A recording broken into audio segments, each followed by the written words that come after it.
The man never expected this. After working non-stop for 30 years, 12 hours a day, just as he quit his job to finally enjoy life. In the next second, a troublemaker shot him dead. This made Jack utterly miserable. Couldn't he at least have spent all his money before dying? When Jack opened his eyes again, he found himself reborn into a world of swords and magic. Jack thought he was dreaming, but a dragon suddenly flying across the sky made him face reality. Then, the voice of a deity suddenly rang out. He granted Jack several ordinary abilities and told Jack some basic knowledge about this world. After a quick understanding, Jack headed straight to the nearest town. Without any identification, Jack simply stated his profession as a healer. He claimed he grew up in a small village, but the villagers thought he was useless and drove him out. Upon hearing this, the guards immediately reported to their superiors, because the healer profession is very rare, warranting serious consideration. Just like that, Jack was taken away by a knight named Anne, but because she walked too fast, Jack tried to catch up and accidentally bumped into an adventurer. Jack quickly apologized, saying he was heading to the Healers Guild. The other person looked displeased but didn't start a fight. Then Jack followed into the Healers Guild. The registration process went smoothly, but the conversation between the staff and Anne left Jack shocked. Anne's status seemed very high. It was only because the deity gave him a luck-based skill that he got to know such an important figure. After registration, and prepared to leave. Seeing this, Jack decided to hold on to this connection. He explained he was driven out of his village, so he didn't actually know how to use healing magic yet, and found this a headache, but still arranged a place for Jack to learn. Most people take at least 3 years to learn magic, but Jack, after all, is a reincarnated person. He stayed at the Healers Guild for 3 days, and mastered the magic. With his goal achieved, Jack prepared to leave. The staff informed him that a 3-day stay costs 1 silver coin. Jack paid normally and asked how to contact Anne. The staff member was shocked upon hearing this, so Jack was the healer and brought someone like that. He didn't dare charge, so it was free. Jack was curious about this gesture, just who was and that her influence was so great. The girl explained, and is the newly appointed captain of the female paladin squad at the headquarters. Hearing this, Jack thanked the deity again for the luck skill.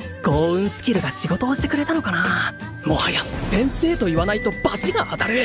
今後は幸運先生と呼ぶことにしよう。Jack felt rather cocky, then immediately ran to the street to promote himself. He just learned healing magic and wanted to show it off. The idea was good, but as soon as Jack stepped out, he ran into the 3 adventurers he offended yesterday. Jack apologized again, but the adventurer just had a fierce-looking face. He held no grudge against Jack, but despised the healer profession itself. This profession overcharges, and the higher-ups do nothing. Jack felt relieved. He was about to ask about the Adventurers Guild, but then 4 badly injured adventurers returned. They were out of options. Going to the Healers Guild was too expensive. Seeing they were in trouble, Jack immediately stepped forward. He was just looking for a place to perform. How could he pass up such a good chance to promote himself? Jack didn't hesitate to offer them healing. Everyone moved to a quiet alley. Jack reached his hand toward the woman's wound.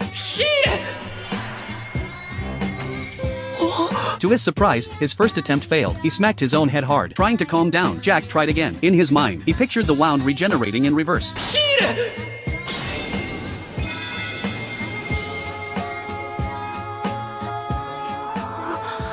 Then Jack healed the other adventurers. He failed several times in between, but when it came to the last one, his mana was completely depleted. He couldn't support himself anymore and collapsed. Jack felt extreme guilt inside. If he had been more careful from